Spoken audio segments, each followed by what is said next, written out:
With cars and planes, it's easy to miss great communities as we zip on by, but so many towns were created because of the railroad, and the town of Bunkie is one of those. Most places, the railroad passed through and the people settled.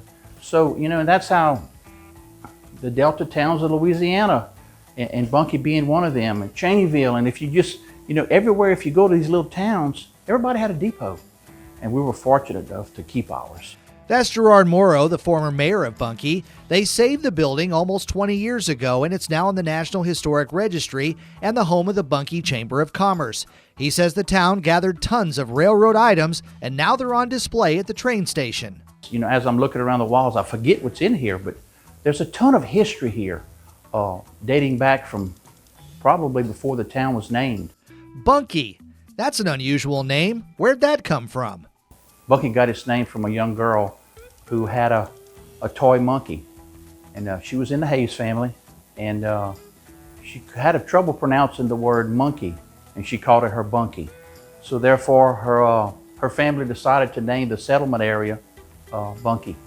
Most kids ride the bus to school, but can you imagine catching a train? I remember Gladford Goo telling me as a young boy, he grew up 3 or 4 blocks from here, but he caught a train every morning and rode to Alexandria and went to Menard High School and rode back every afternoon.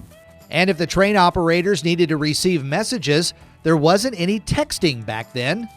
And there would Mr. Lejeune, he'd be standing outside with that long pole with the Y on it, and tied between the 2 ends is a message.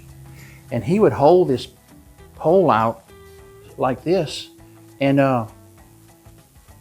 when the train was coming, and then there would be a guy, one of the engineers would be on the front of the train, leaning out as far as he could with his arm out, and he'd catch the message. Something you don't see much today is a caboose, a local who worked for the Union Pacific, convincing the company to move a caboose from Houston to Bunkie.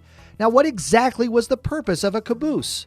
There was a guy in the caboose all the time taking care of paperwork, but in time they shortened the crew on the train for whatever reasons, and then they did away with the car. It's an excess car to pull. So while you're in Bunkie, take in some transportation history. I'm Dave Baker for Acadiana's News Channel.